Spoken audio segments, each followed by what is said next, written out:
It's midday on October the 6th, 1973, in northern Israel. It's the Jewish holiday of Yom Kippur, and Lieutenant Zvi Greengold is celebrating with his family when he hears the roar of jet engines. On this holy day, combat jets in the sky can only mean Israel is under attack. Zvi arrives at the forward operating military base of Nafa a mere hour later. It's a chaotic scene.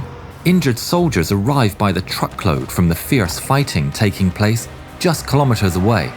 At the same time, reservists like himself pour into the base from the surrounding communities. Zvi helps the overstretched medics deal with the injured.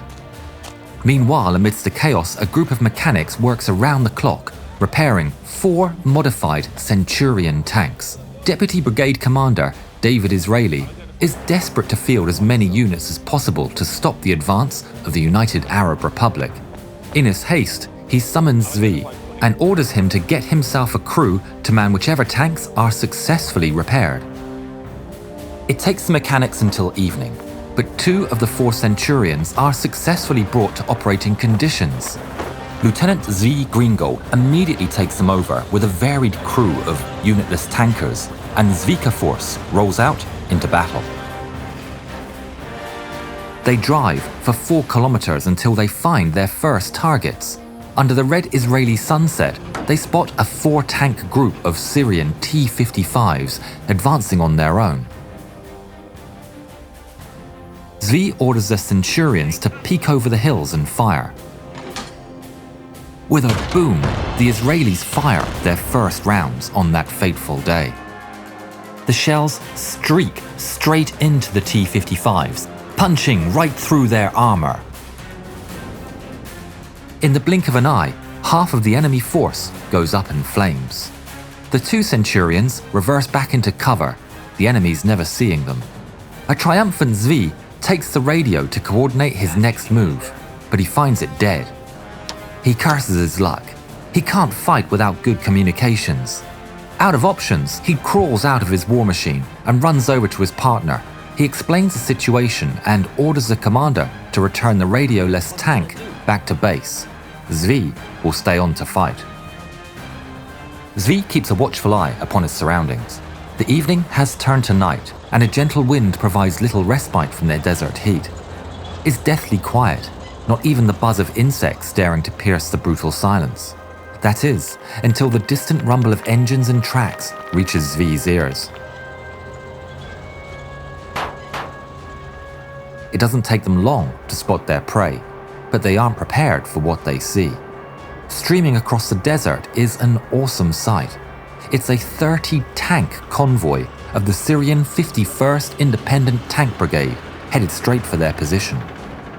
It's a nightmare scenario, 1 tank against 30, but even this vastly outnumbered doesn't deter the plucky tank crew. Zvi orders his driver into an ambush position behind a hill a few meters off the side of the road. The gunner keeps the Centurion aiming straight at the road as the column slowly and deliberately rolls their way. The T-55 drives into the Centurion sights and Zvi shouts, "Fire!" The gunner fires from point-blank range and the enemy vehicle violently detonates, sending the turret sky high. The column is stopped, dead in its tracks. The Syrians panic. They can't see their enemy. In their desperation, they turn on their searchlights, but all it does is make Zvi's targets shine brightly against the black desert backdrop. The Centurion picks off its prey one by one, Zvi leading his crew with the patience of a hunter and the gunner firing with the precision of a sniper. The Syrians don't see a thing as one by one their vehicles are turned into scrap before their eyes.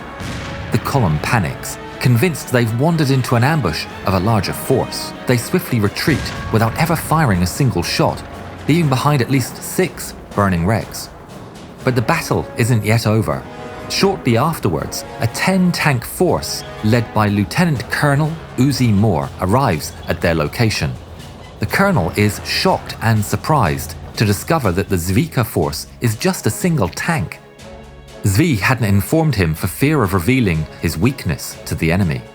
Regardless, Zvi joins him just as the units receive an emergency transmission from Nafa base. An enemy battalion is about to fall upon them.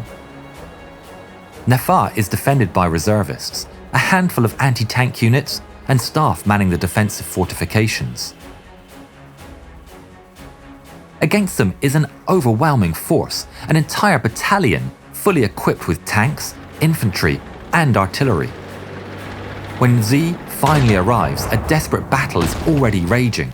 The concrete walls are full of holes, and explosions tear through the defensive fortifications. The Israeli tanks quickly join in the fray.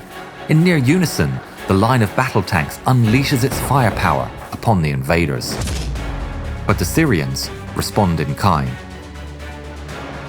The Israelis are fighting valiantly, but can't do anything about the enemy's raw numbers. Many get wounded, including Zvi. Lieutenant Colonel David Israeli does his best organizing his rapidly diminishing force until a T-62 takes aim at his vehicle and fires. The colonel's radio transmission abruptly cuts off. His Centurion is burning upon the rolling hills of the Golan Heights. Brigade Commander Yitzhak ben Shaham takes command of the force and attempts to continue the attack, but he too is tragically silenced not long after. Amidst it all, Zvi continues to push on to the besieged base. The gunner hits target after target until they get into cover to reload. Zvi takes his radio and calls to his fellow tankers to reinforce him, but nobody answers. Concerned, he glances at the radio and tries again, but to the same result. It quickly hits him. There's nothing wrong with the radio. There are just no tankers left. Unfazed, he instantly returns to his job. They keep up the defense alone, maneuvering between the ruins of the base. They load, fire, load, fire, load, fire. The men are working off pure instinct, fearlessly fighting back and making the Syrians pay dearly for each and every single step forward. An unknown witness to the defense reported back to Israeli headquarters. There's no one in camp except a single tank, fighting like mad. The enemy assault grinds to a halt under heavy casualties, and the Syrians resort to artillery to take out the last of the defenders. Heavy bombardments fall upon what's left of Nafa base. The shockwaves of the explosions rattle Zvi, but his resolve remains unmoved. Him and his crew are determined to stay and fight. But then, a message comes through the radio. The military base of Alikwa calls for aid. Upon his arrival to Alikwa, he is relieved to discover it was just a false alarm. Out of danger, the adrenaline wears off, and the physical and mental exhaustion crashes upon Zvi. He climbs out of his war machine and collapses onto the floor, the tears beginning to stream down his cheeks. He declares, "I can't do this anymore." Major Moshe Zurich, the new commander of the 188th Brigade after the loss of Yitzhak, orders Zvi to be carried to the field hospital. Zvi Greengold has spent almost 30 consecutive hours in a tank, during which he's known to have destroyed at least 20 Syrian machines. His superiors believe the true number to be closer to 40, and higher estimates put it closer to 60. He would spend a few days in the hospital before rejoining his brigade in battle.